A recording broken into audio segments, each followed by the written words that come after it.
કૃષ્ણ માતાજી. હરે કૃષ્ણ. આપ સૌનું ખૂબ ખૂબ હૃદયપૂર્વકનું હરે સ્વાગત છે કૃષ્ણ માતાજી. રાધા ગોવિંદા મંદિર ઇસ્કોન બેંગલુરુ તરફથી જે લોકો મને જોવાઈ રહ્યા છે, પરેશ શાહ પ્રભુજી, જાનકી શાહ માતાજી, રીટાબા માતાજી, લલિત કુમાર વેદ પ્રભુજી, મુકેશ સુતારિયા પ્રભુજી, મોહનસિંહ વાલસિંહ બારિયા પ્રભુજી, જયેન્દ્ર મેવાડા પ્રભુજી, પાર્થ પ્રભુજી, વેલુબા વાઘેલા પ્રભુજી, સુધા માતાજી, અને બીજા જે લોકો વિડીયો ઓફ કરીને, દીપક ભૂપતભાઈ પટેલ, અને જે લોકો વિડીયો ઓફ કરીને પણ જોડાયા છે તે સૌનું ખૂબ ખૂબ હૃદયપૂર્વકનું સ્વાગત છે અને ખૂબ ખૂબ ધન્યવાદ કે તમે લોકો આપણા જે જપ યજ્ઞના અંદર ગઈકાલે આપણે 2 પ્રેક્ટિકલ જોયા હતા, હે ને? તો એ 2 પ્રેક્ટિકલમાંનું આ એક પ્રેક્ટિકલ આપણું જે છે. હરે કૃષ્ણ. મારો અવાજ આવે છે? હા હા, આવે છે માતાજી, આવે છે, ક્લિયર છે. Okay, Hare Krishna. Thank you પ્રભુજી. તો એના માટેનું એક બીજું પ્રેક્ટિકલ આપણું હતું જપ કરવાનું, ને જપ યજ્ઞ આપણે રોજ એક માળા ચાલુ કરી છે આજથી, અને આજથી ભોગ ધરાવવાનું પણ ચાલુ કર્યું છે. કોને કોને આજે ભોગ ધરાવ્યો ભગવાનને? ચાલો હેન્ડ રેઝ કરો.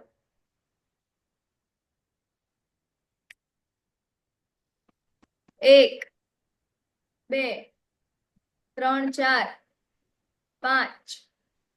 બસ 5 જ વ્યક્તિઓ કે જેમના ઘરે ભગવાને આજે જમ્યા છે. બાકી તો 6. પછી બસ પછી આપણે ક્યારથી ચાલુ કરવાનું છે ભગવાનને ભોગ લગાવવાનું? બોલો, ક્યારથી ચાલુ કરી? આવતીકાલથી ભોગ લગાવીશું, પ્રસાદ આવશે. ભોગ લગાવીને પ્રસાદ ગ્રહણ કરીશું તો સુકૃતિ આવશે. સુકૃતિ રાહ નહીં જો, એક સુકૃતિ આવશે પછી આપણે ભગવાનને ભોગ લગાવીશું. હા, એટલે આપણે ભગવાનને ભોગ લગાવવાનો છે તો આપણી સુકૃતિઓ જાગૃત થશે. અને એવું જરૂરી નથી કે આપણે જે બનાવીએ એ જ ભગવાનને ધરાવીએ. અને આપણે પાણી પણ તમે ભગવાનને ધરાવી શકો છો. રોજ વિચાર તો કરો, આપણને કોઈ આપણા ઘરે કોઈ કઈક ખૂણામાં આપણને બેસાડી રાખે, બરાબર? આખો દિવસ ભગવાન કશું બોલે જ? ગરમીમાં હોય, ઠંડી હોય, કઈ હોય, બરાબર? આપણે તો રોજ આટલી ગરમીમાં આપણે તો દિવસમાં 2-3 વાર સ્નાન કરતા હોઈશું. આપણા ઘરે ભગવાન કોઈકના ઘરે રોજ સ્નાન કરતા હશે, કોઈકના ઘરે તો અઠવાડિયે 15 દિવસે અથવા તો એકાદશી ને પૂનમના દિવસે સ્નાન કરતા હશે. તો એ ભગવાન આવીને કહે છે કે કેમ તું મને આવી રીતે આટલું બધું મારા પર આવું કેમ કરે છે? ભૂખ્યા ને ભૂખ્યા બેસાડી રાખે છે, હે ને? અને આપણે માટે કઈ પણ આપણે મેળવવું હોય તો એમની પાસે જઈએ, ભગવાન મારું આ કરી દેજો, તે કરી દેજો. પછી ભગવાન પણ એવું, તો એ મારા માટે શું કર્યું તો હું તાર માટે કરું, એવું ના વિચારે? હે? તો આપણે ભગવાન તો એવું નથી વિચારતા. ભગવાન તો ખૂબ દયાળુ છે, ખૂબ કૃપાળુ છે, આપણને બધી જ વસ્તુઓ આપે છે. અને આપણે જે કાંઈ પણ આપણે અત્યારે ભૌતિક પ્રકૃતિમાંથી લઈએ છીએ, ગઈકાલે પણ આપણે જોઈ ગયું, જેટલી પણ આપણી પાસે અવેલેબિલિટી છે, આપણે જીવી રહ્યા છે માત્ર ને માત્ર ભગવાનની કૃપાના કારણે, બરાબર? ભગવાન આજે આવશે. ભગવાન કોઈની સાથે પક્ષપાત નથી કરતા, એ તો આપશે જ. ભલે આપણે એમને ભોગ લગાવીએ કે ના લગાવીએ, તો આપણને પૂરતું જમવાનું આપશે જ, આપણને તો ભોજન આપવાના જ છે, હે ને? પરંતુ આપણે શું કરવાનું છે? આ કર્મફળના અંદર આપણે બંધન નથી થવાનું, બંધાઈશું નહીં. એટલા માટે આપણે ભગવાનને ભોગ લગાવવાનો છે, બરાબર? ભગવાનનો પ્રેમ આપણે પ્રાપ્ત કરવાનો છે, એટલા માટે આપણે ભગવાનને શું કરવાનું છે? ભોગ લગાવવાનો છે અને માળા કરવાની છે. એનાથી શું થશે? આપણે મનુષ્યો છે, અત્યાર સુધી આપણે શું કરીએ છીએ? પશુઓની જેવું જીવન જીવી રહ્યા છે. તો આપણે પશુઓથી થોડુંક એક સ્ટેપ ઉપર જવાનું છે, આપણે મનુષ્ય બનવાનું છે, બરાબર ને? તો એનાથી ઉપર જવા માટે વૈષ્ણવ બનવાનું છે, બરાબર? કે આજે આવશે બ્રાહ્મણથી પણ શ્રેષ્ઠ છે. તો એ કરવા માટે આપણે પ્રેક્ટિકલ તો કરવા પડશે ને? ભગવદ્ ગીતા કહે છે કે આપણે આટલા વર્ષોથી ભગવદ્ ગીતા આપણી પાસે છે, જીવનના અંદર કોઈ પરિવર્તન આવ્યા નહીં? આવ્યા ને? કેમ? કારણ કે આપણે પ્રેક્ટિકલ નથી કરતા. સ્કૂલ કોલેજમાં પણ આપણે જયારે જઈએ ત્યારે આપણી પાસે શું થિયરી પણ હોય અને સાથે પ્રેક્ટિકલ પણ હોય, બરાબર? પ્રેક્ટિકલ ના હોય તો આપણને થિયરી આવડે ના આવડે ને, બરાબર? એનો કોઈ યુઝ જ નથી. તો પછી આપણે ભગવદ્ ગીતા પણ અહીંયા ગાડી શું કરીએ છીએ? રોજ સમજીએ છીએ, પરંતુ ભગવદ્ ગીતા આપણને જે પ્રેક્ટિકલ કરવા માટે કહે છે એ તો આપણે કરવું જ જોઈએ. તો જ આપણા જીવનના અંદર ચેન્જીસ આવશે, નહીં તો કોઈ ચેન્જીસ આવશે નહીં, બરાબર? તો જે લોકોએ આજથી ચાલુ નથી કર્યું, આવતીકાલથી પ્લીઝ તમે લોકો ભગવાનને ભોગ લગાવવાનું ચાલુ કરો. એટલીસ્ટ પાણી ધરાવો, હા ને? બીજું કાંઈ ના હોય તો પાણી પણ ધરાવો. પાણી તો હોય ને બધાના ઘરે. છે એવું આના અંદર કોઈ કે જેના ઘરે પાણી અવેલેબલ નથી? છે કોઈ? બધાના પાસે છે ને પાણી? તો આપણે ભગવાનને તમે પાણી ધરાવો, બરાબર? યસ, નીલપા માતાજી તમારો હેન્ડ રેઝ છે. હરે કૃષ્ણ. હરે કૃષ્ણ માતાજી, સાદર પ્રણામ. સાદર પ્રણામ. માતાજી, હું 5 વર્ષથી ભગવાનને ભોગ લગાવું છું, 3 હરી ટાઈમ. બોલ, હરી બોલ, હરી બોલ. જોજો ઇસ્કોન તમારા આપણા જે ભગવાન. હરી બોલ, હરી બોલ. એટલે નીલપા માતાજીના ઘરે તો ભગવાન કેવા હઠ્ઠા ખટ્ટા હશે. જોજો વેટ ગેઇન તો નથી થઈ ગયું ને? હે? માતાજી, મેં તમારી જોડે લેવલ 1 એકવાર કર્યું છે, બીજી વાર કરું છું. હરી બોલ. થેન્ક યુ માતાજી. આવી ગયા જ રીતે વર્ષે બધા. કર્યું. હરી બોલ. ખૂબ સરસ. તો આવી જ રીતે શું માતાજી, તમે મને શું કહે તમારો અનુભવ કહો. ભોગ લગાવ્યા પહેલા તમે તમારું જીવન અને ભોગ લગાવ્યા પછી તમારા જીવનમાં શું ચેન્જીસ આવ્યા? જબરજસ્ત ચેન્જીસ આવે છે જ્યારે આપણે રસોઈ બનાવતા હોઈએ ને. રસોઈ બને એવું ના કહેવાય, ભોગ બનાવતા હોઈએ ને પહેલા તો આપણને નાઈ લઈએ, પછી રસોઈ બનાવતા બનાવતા ક્યાંક આપણે કોઈ બીજી વસ્તુને ટચ કરીએ ને તો તરત આપણે હાથ ધોઈ નાખીએ કે નહીં, મારા ભગવાન માટે હું બનાવી રહી છું. એ સમય દરમિયાન આપણે બહુ જ સાવધાની રાખીએ, સતર્કતા રાખીએ કે કોઈ વસ્તુને આપણે અડી ન જઈએ. અને જ્યારે અમે બધાએ જ ઘરમાં નોટિસ કર્યું છે કે જયારે આપણે ઘરમાં શીરો બનાવી ભગવાનને ભોગ લગાવીએ છીએ ને, અને એ જયારે આ ભગવાનને ભોગ લગાવીને આપણે પ્રસાદ લઈએ અલગ, અને જે એ જ કઢાઈમાંથી કાઢેલો શીરો, એ બંને જયારે આપણે ટેસ્ટ કરીએ ને તો બંનેના ટેસ્ટમાં ગજબનો તફાવત આવે છે. જે ભોગ લગાવ્યું છે ને એ શીરામાં એટલો ટેસ્ટ હોય છે કે, અને એ જે કઢાઈમાંથી કાઢ્યું હતું ને એ જ શીરો જો આપણે ખાઈએ ને ભોગ લગાવ્યા વગરનો, તે આપણને ફીકો લાગે. જોકે આપણે તો મિક્સ જ કરીએ છીએ, પણ એક ટેસ્ટ માટે થઈને અમે એકવાર આવું કર્યું હતું. હરે કૃષ્ણ. આખો હરે ટેસ્ટ બદલાઈ ગયો જમવાનો. થેન્ક યુ માતાજી. તો નીલપા માતાજીના ઘરે તો એ શું કહેવાય, ટેસ્ટ ચેન્જ થઈ જાય છે ભોગના. બરાબર. બીજા કોઈ છે આના અંદર કે જેના અંદર ભોગ લગાવવાથી કોઈ પરિવર્તન, જીવનમાં કોઈ પરિવર્તન આવ્યું હોય એવું છે? કોઈ આમાંથી કોઈ એક્સપિરિયન્સ કહેશો તમારો ભોગ લગાવવાથી? હરે કૃષ્ણ. કોઈ પણ જે આજે લોકોએ જે વર્ષોથી જે ભોગ લગાવે છે, આમાં ઘણા બધા છે જે ભોગ લગાવે છે ને. હા, અમે ભોગ લગાવીએ છીએ.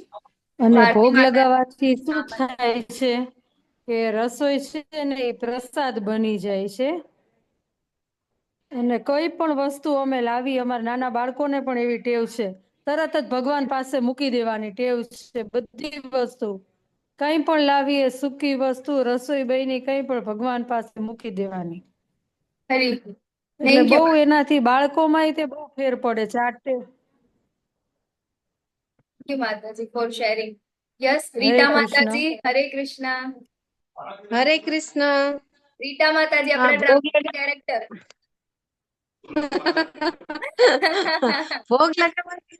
ભોગ લગાવવાથી છે ને બધામાં પોઝિટિવ તો આવે જ છે, વિચારોમાં અને બધામાં પોઝિટિવ આવે છે. બધું એ તમે અનુભવ્યું છે. હરે કૃષ્ણ. હરે કૃષ્ણ. થેન્ક યુ માતાજી. બરાબર. તો ભોગ લગાવવાથી આપણા ઘરના અંદર જે આપણે લઈએ છીએ પ્રસાદ તરીકે એને ગ્રહણ કરીએ છીએ, પોઝિટિવિટી આવે છે. બરાબર ને? તો ભોગ લગાવવાના ઘણા બધા ફાયદા છે અને અનુભવ કરવાની વસ્તુ છે. અને આમાં તો ઘણા બધા એવા છે જે લોકો ભોગ લગાવે છે પરંતુ એમને એક્સપિરિયન્સ શેર નથી કરવા. ઘણા બધા છે આમાં જે ભોગ લગાવે છે પણ કહેતા નથી કે અમે ભોગ લગાવીએ છીએ, અને એક્સપિરિયન્સ પણ શેર નથી કરતા. હે ને? જુએ છે કૃષ્ણ તમને. જોજો, તમે નથી શેર કરતા ને. ખૂબ સારી. યસ. બીજા. હા, રીટા માતાજી બોલો. તમે હેન્ડ રેઝ કર્યો ફરીથી. હા, જે મારા થ્રુ અમુક જોડાણા છે ને ઈ લોકો થોડાક ભણ્યા નથી એવું છે, એટલે એમને ફાવતું નથી હેન્ડ રેઝ ને મોબાઈલ યુઝ કરતા એવું છે. અચ્છા. બે ચાર જણા જે મારા એમને થ્રુ એવું જોડાણ. કહેવાનું, એમને હમ. છે ને જે લોકોને હેન્ડરેસ કરતા, ડિજિટલ હેન્ડરેસ કરતા નથી આવડતું ને, તમે તમારા મોબાઈલમાં અત્યારે જે ચાલે છે ને ત્યાં કોઈ પણ જગ્યાએ અડશો ને એટલે નીચે તમને છે ને અલગ અલગ ઓપ્શન આવશે. બરાબર. એના અંદર એક માઇક હશે, માઇક વાળું અને વિડીયો વાળું બાજુમાં હશે. તો એ માઇક વાળું ઉપર તમે હમ. ક્લિક કરશો ને એટલે પેલો આડો લાલ કલરનો લીટો છે ને હટી જશે. એટલે તમારું માઇક ચાલુ થઈ અચ્છા. જશે અને સંભળાશે. બરાબર. એટલે જે હા લોકોને હા. આવતું એ લોકો તમે ડાયરેક્ટ શું કહે પૂછી પણ શકો છો. બરાબર. અને આમ કરીને પણ તમે હાથ કરશો ને, એક હાથ ના થાય તો 2 હાથ કરશો ને એટલે અમારા આરતી માતાજી તો ક્યાંક ક્યાંક ડોક્યા કરતા જ હોય. તો પછી આરતી હા હા માતાજી હા. કહેશે માતાજી આ હેન્ડ રેસ કરે છે. બરાબર. એના માટે હા પણ એમ. વિડીયો ચાલુ કરવો પડશે અને તમારે. અને માતાજી આ ક્વિઝ ઈ લોકો માટે કેવી રીતે કરાવવું ઈ લોકોને? તે માતાજી આપણે પછી ડિસ્કશન કરીએ. આપણે આરતી માતાજી સાથે પણ આપણે એમની સાથે વાત કરી લઈશું. એ હા. થઈ જશે. ચાલો. તો આપણે આજે બે પ્રેક્ટિકલ સાથે, બરાબર, એક ભોગ લગાવવાનું અને બીજું માળા કરવાનું, હે ને. મનુષ્ય બનવું હોય, આપણે અત્યારે પશુ જેવું જીવન જીવી રહ્યા છે. મનુષ્ય બનવું હોય તો પહેલા આ બે વસ્તુ આપણે પ્રેક્ટિકલ જે છે ભગવદ્ ગીતાના એ આપણે ફોલો કરવા પડશે, તો જ આપણને ભક્તિ જે છે પ્રાપ્ત થશે. આગળ આજે આપણને ઘણું બધું કહેવાના છે. તો આજનો આપણો છે અધ્યાય, કયો અધ્યાય છે આજે આપણો? બોલો. કોઈ એવા તો નથી ને મારા જેવા કે જેને પરીક્ષાના દિવસે જ ખબર ના હોય કે આજે શેનું પેપર છે? દિવ્ય જ્ઞાન. દિવ્ય જ્ઞાન. જ્ઞાન. દિવ્ય જ્ઞાન, બરાબર. અધ્યાય 4, હે ને. તો અત્યાર સુધી આપણે 3 અધ્યાય આપણે જોઈ ગયા, બરાબર. પહેલા અધ્યાયનું નામ શું હતું? બોલો. કુરુક્ષેત્રની રણભૂમિ પર સૈન્ય નિરીક્ષણ, બીજું ગીતાનો સાર, ત્રીજું કર્મયોગ અને ચોથું દિવ્ય જ્ઞાન. વેરી ગુડ, બરાબર. તો થેન્ક યુ. ચાલો, તો હવે આજે આપણે આજના અધ્યાય ઉપર આગળ વધીએ. પહેલો જે અધ્યાય હતો, બરાબર, કુરુક્ષેત્રની યુદ્ધ ભૂમિ પર સૈન્ય નિરીક્ષણ. હા, મંગલાચરણ.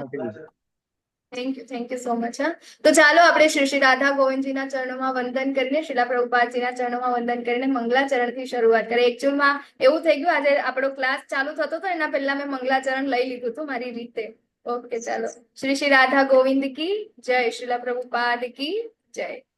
ઓમ અજ્ઞાનતિમિરાન્ધસ્ય જ્ઞાનાંજન શલાકયા ચક્ષુરુન્મિલિतं येन तस्मै श्री गुरुवे नमः. श्री चैतन्य मनोभीष्टं स्थापितं येन भूतले स्वयं रूप कदा मह्यं ददाति स्वपदान्तिकं. वन्देऽहं श्रीगुरुः श्रीयुतापदकमलं श्रीगुरुं वैष्णवांश्च श्रीरूपं साग्रजातं सहगण रघुनाथान्वितं तं सजीवं साद्वैतं सावधूतं परिजन सहितं कृष्ण चैतन्य देवं श्री राधा कृष्ण पादान् सहगण ललिता श्री विशाखान्वितांश्च.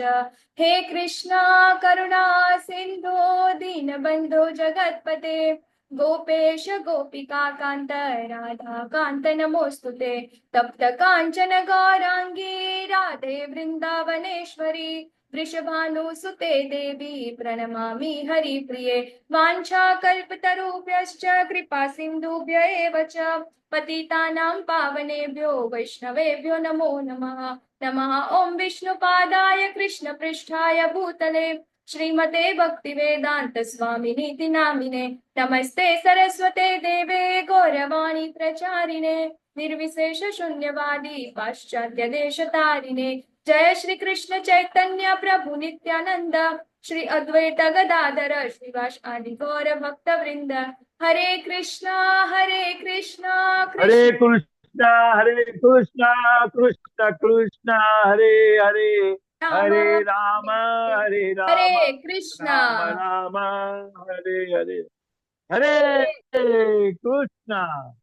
હરે કૃષ્ણ. આપ સૌનું ખૂબ ખૂબ હૃદયપૂર્વકનું સ્વાગત છે શ્રી શ્રી રાધા ગોવિંદા મંદિર ઇસ્કોન બેંગલુરુ.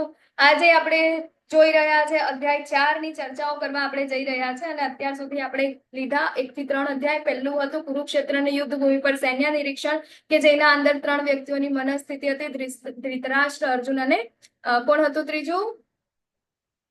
ધૃતરાષ્ટ્ર, અર્જુન અને દુર્યોધન. બરાબર, જાગો છો બધા. પછી અર્જુનજીએ 5 કારણો આપ્યા હતા યુદ્ધ ન કરવા માટે, બરાબર ને. એના પછી ભગવાને 5 કારણોના જવાબ આપ્યા બીજા અધ્યાયના અંદર ગીતાનો સાર, કે જેમાં તમામે તમામ જે પ્રશ્ન હતા એના જવાબ મળી ગયા, બરાબર. તો અહીંયા આગળ ભગવાન એમને બુદ્ધિ યોગની પણ વાત કરે છે, ત્યારે અર્જુનજી ત્રીજા શું કહે, કન્ફ્યુઝ થાય છે કે હવે મારે શું કરવું, કે ભગવત પ્રાપ્તિ માટે મારે શું કરવું, સંન્યાસી બની જવું કે પછી મારે શું કરવું, આ કર્મ કરવું એટલે કે યુદ્ધ કરવું. ત્યારે ભગવાન એમને ત્રીજા અધ્યાયના અંદર ફરીથી જવાબ આપે છે, બરાબર. શું કહે છે? ગઈકાલે આપણે ત્રીજો અધ્યાય જો, ત્રીજા અધ્યાયનું નામ શું હતું? અત્યારે આપણને બીના માતાજીએ કીધું કર્મયોગ, બરાબર ને, કે આપણે કર્મ તો કરવું જ પડશે. બરાબર, કર્મ કર્યા વિના મનુષ્ય એક ક્ષણ માટે પણ રહી શકતો નથી, પરંતુ એ કર્મના તો પણ બંધન છે. બરાબર, તો આપણે જે કાંઈ પણ કર્મ કરીશું એ બધા જ કર્મના બંધન છે. તો હવે તો આપણે આ બંધનથી મુક્ત થવાનું છે, તો આપણે કરવાનું શું છે?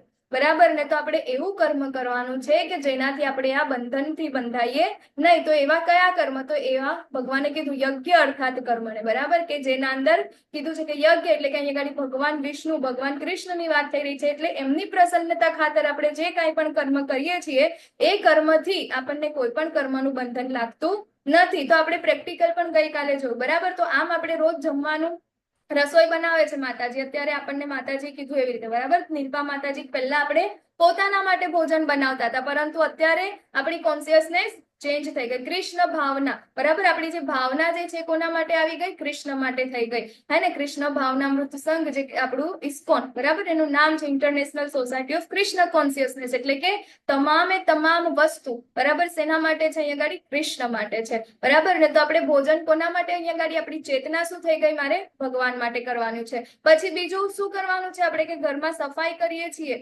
બરાબર, તો સફાઈમાં પણ આપણે કેટલા બધા પાપ કર્મ તો આપણે એનાથી તો લિપ્ત થઈએ જ છીએ ને. તો એ કોના માટે આપણે કરીએ છીએ? ચેતના ચેન્જ થઈ ગઈ કે મારા ઘરમાં ઠાકોરજી છે, મારે એમના માટે આ બધી સફાઈ કરવાની છે, એમની સેવા કરવાની છે. બરાબર ને, તો જે કાંઈ પણ કર્મ એના હતા એ બધા જ એને કોના માટે લગાવી દીધા? ભગવાન માટે લગાવી દીધા. જ્યારે ભગવાન કીધું છે કે યજ્ઞ અર્થાત ભગવાન માટે, ભગવાનની પ્રસન્નતા માટે આપણે જે કાંઈ પણ કર્મ કરીએ છીએ એનાથી આપણે પાપથી એટલે કે કર્મના બંધનથી આપણે બંધાતા નથી. અને જ્યારે આપણે આ વસ્તુને અનુસરીશું ત્યારે શું કહે છે અહીંયા ગાડી ભગવાન? આપણે એમને પ્રાપ્ત કરીશું. બરાબર, તો હવે અહીંયા ગાડી ચોથો અધ્યાય છે દિવ્ય જ્ઞાન. બરાબર ને, તો અહીંયા ગાડી અર્જુનજીનો કોઈ પ્રશ્ન નથી, પરંતુ ભગવાન અહીંયા ગાડી કન્ટિન્યુ કરે છે. બરાબર, ગઈકાલે આપણને કીધું કર્મયોગ, હે ને, તો હવે અહીંયા ગાડી દિવ્ય જ્ઞાન. દિવ્ય એટલે શું? તો દિવ્ય છે ભગવાન. બરાબર, અહીંયા ગાડી ભગવાન કેવા છે? દિવ્ય છે. જે 5 મહાભૂતોના બન્યા નથી, આજે આગળ આપણને ડિટેલમાં જોઈશું. જે દિવ્ય છે અને જ્ઞાન. બરાબર, તો ભગવાન વિશેનું જ્ઞાન.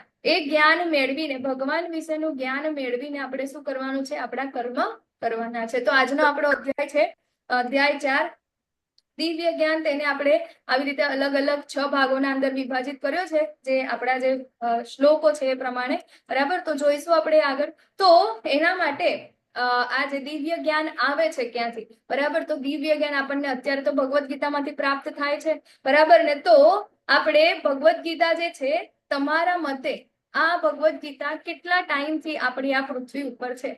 બરાબર, આ એક બીજો પ્રશ્ન છે. બરાબર, આગળની સ્લાઇડમાં આ પ્રશ્ન છે. એના પહેલા હું તમને એ પહેલા આ પ્રશ્ન પૂછું છું, કારણ કે તમે એના જવાબથી થોડા શું કહેવાય પરિચિત થઈ જાઓ અને તમે ચેટ બોક્સના અંદર તમે જવાબ આપી શકો. બરાબર, પછી હું તમને આ પૂછું છું. પહેલા તમે લોકો વિચારો કે આ પૃથ્વી ઉપર ભગવદ્ ગીતા કેટલા ટાઈમ પહેલા આવી? તમારે ચેટ બોક્સમાં જવાબ આપવાનો છે. બરાબર, એના પહેલા હવે હું તમને કહું કે બજારમાં ઉપલબ્ધ ગીતાના સેંકડો સંસ્કરણોમાંથી તમારા મતે કઈ ગીતા યોગ્ય છે? બરાબર, તો ઘણા બધાના જવાબ આવશે ભગવદ્ ગીતા યથારૂપ. બરાબર, કે જે આપણે અહીંયા ગાડી રોજ કઈ આ વાળી ભગવદ્ ગીતા. બરાબર, કે જે ભગવાન પ્રભુપાદે આપણને આપી છે. કેમ? કારણ કે કેવી છે? પરંપરાના અંદરમાં આવેલી છે. અને તેમ છતાં ઘણા બધા અત્યારે આટલી બધી બેચ થઈ ગઈ, 55મી બેચ ચાલે છે. બરાબર ને, તો ઘણા બધા જે ભક્તો છે એ લોકોએ પોતાના અનુભવ શેર કર્યા અને એ લોકોએ કીધું કે અમે ભગવદ્ ગીતા ઘણી બધી વાર વાંચી છે, પરંતુ અહીં આગળ જે ભગવદ્ ગીતાના અંદર પ્રભુપાદ આપણને જે કંઈ પણ વસ્તુ કહે છે પહેલી વાર અમે લોકોએ અનુભવ કર્યો છે.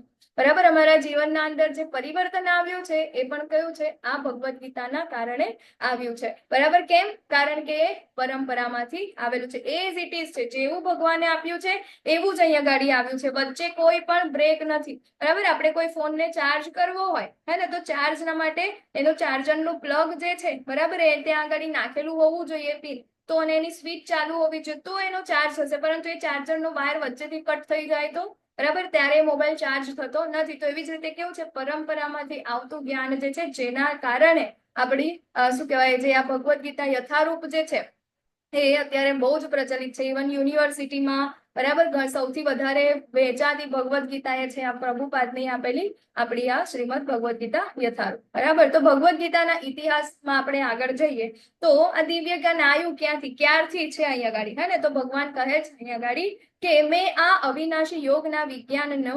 સૂર્યદેવ વિવસ્વાનને આપ્યો અને વિવસ્વાને તેને માનવોના પિતા મનુને આપ્યો અને બાદમાં મનુએ તે ઉપદેશ કોને આપ્યો? ઇક્ષ્વાકુ મહારાજને આપ્યો. બરાબર. તો કૃષ્ણ ભગવાન કોને આપ્યો છે? અહીં આગળ સૌથી પહેલું સૂર્યદેવ વિવસ્વાન. બરાબર. સૂર્યદેવ છે, બરાબર, એ પોસ્ટ જે છે એમનું નામ છે અત્યારે વિવસ્વાન, બરાબર ને, એમને આપ્યો. અને વિવસ્વાને કોને આપ્યો? એમના પુત્ર છે, કોણ છે? માનવોના પિતા મનુ મહારાજ. અને મનુ મહારાજે કોને આપ્યો? ઇક્ષ્વાકુ મહારાજને આપ્યો. ઇક્ષ્વાકુ મહારાજ કોણ છે? ચાલો તમારામાંથી મને જવાબ આપો. ઇક્ષ્વાકુ મહારાજને ઓળખો છો કોઈ? રામ ભગવાનના પૂર્વજો છે. અરે બરાબર, રામ ભગવાનના પૂર્વજ છે, હે ને, કે જે આપણું જે રામ ભગવાનનું જે વંશજ છે, બરાબર ને, આગળ જે પૂર્વજો છે એના અંદર ઇક્ષ્વાકુ મહારાજ ત્યાં આગળ આવે છે. એટલે ઇક્ષ્વાકુ મહારાજના વંશના અંદર રામ ભગવાન આવે છે, બરાબર ને. તો એ રીતે ભગવદ ગીતા અહીંયા આગળ આપણને આવી છે. તો હવે આ પરમ વિજ્ઞાન ગુરુ શિષ્ય પરંપરા દ્વારા પ્રાપ્ત થયું અને રાજર્ષિઓએ એ જ રીતે તેને જાણ્યું, પરંતુ કાળાંતરે શું થયું? આ પરંપરા તૂટી ગઈ અને આ વિજ્ઞાન યથાર્થ રૂપમાં કેવું થયું? લુપ્ત થયું, બરાબર. તો અહીંયા આગળ ભગવાન આપણને ભગવદ ગીતા સમજવા માટે પણ શું કહે છે કે એને આપણે પરંપરાના અંદરમાં જ લેવું જોઈએ આ જ્ઞાન. જો પરંપરામાંથી આપણે નહીં લઈશું તો અહીંયા આગળ ભગવાન કહે છે કે એના યથાર્થ રૂપમાં જેનો મર્મ જે છે એ શું કહેવા માંગે છે એ આપણે અહીંયા આગળ જાણી શકીશું નહીં. એક સાદા ઉદાહરણ આપણે જોઈએ તો આપણે કોઈ સ્કૂલ કે કોલેજમાં એડમિશન મેળવીએ, બરાબર, તો એ કોલેજના અંદર આપણે એની હિસ્ટ્રી જોઈએ, બરાબર, કે ભાઈ આ ગવર્મેન્ટ દ્વારા માન્ય છે કે નહીં, બરાબર, કે પછી આની ડિગ્રી મળશે તો પછી આગળ એ ચાલશે કે નહીં, એ કેવું છે, ખાલી ફેક તો નથી ને, બરાબર ને. તો એ આપણે બધી જ વસ્તુ ચેક કરીએ છીએ અને ત્યારે જ આપણે ત્યાં આગળ એડમિશન લઈએ છીએ અને એડમિશન લીધા પછી ત્યાંથી જે આપણને ડિગ્રી મળે છે ને તો જ તો ભૌતિક જીવનના અંદર પણ આટલું બધું ઇમ્પોર્ટન્સ હોય આ વસ્તુનું, બરાબર, પરંપરાનું, તો પછી આપણું જે આ ભગવાનની જે ભગવદ ગીતાનું જે જ્ઞાન જે છે, બરાબર, જે સંપૂર્ણ જ્ઞાન જે છે એને મેળવવા માટે પણ પરંપરા એ બહુ ઇમ્પોર્ટન્ટ છે. એટલા માટે ભગવાન કહે છે કે ગુરુ શિષ્ય પરંપરા જે છે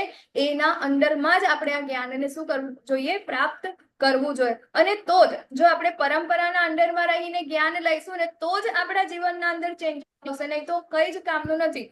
વર્ષોથી ભલે ને 25 વર્ષના હોય, 50 વર્ષના હોય, આપણે ભગવદ ગીતાનો અધ્યાય રોજ એક વાંચતા હોય ને પછી રોજ આપણે બધું કરતા હોય, તેમ છતાં કોઈ મતલબ નથી. કેમ? કારણ કે જીવનમાં તો કોઈ પરિવર્તન આવ્યું જ નહીં ને, બરાબર. તો કેમ? કારણ કે એ કેવું હતું? એ જ્ઞાન આપણે ગમે ત્યાંથી લઈ લીધું. ભગવદ ગીતા બજારમાંથી લઈ લીધી ને આપણે ઘરે બેસીને વાંચી ગયા, પરંતુ એ શું છે, એના અંદર શું કહેવા માંગે છે આપણને ખબર પડતી નથી. એવી એક શું કહે, જેમ કે કોલેજના અંદર કોઈકને ડોક્ટર બનવું હોય, બરાબર, તો ડોક્ટર બનવા માટેની બુક્સ જે છે બજારના અંદર અવેલેબલ છે, કોઈ બી વ્યક્તિ જઈને એને પરચેસ કરી અને એને રીડ કરી શકે છે, પરંતુ શું એ ઘરે આવીને બુક વાંચીને ડોક્ટર બની શકે છે? નહીં બની શકે. એને કોઈ કહેશે કે ભાઈ તારે એને કોઈ જોબ આપશે, એને કોઈ નોકરી આપશે? નહીં આપે. એની પાસે કોઈ પેશન્ટ જશે, કોઈનું ઓપરેશન કરી શકશે? નહીં કરી શકે. કેમ?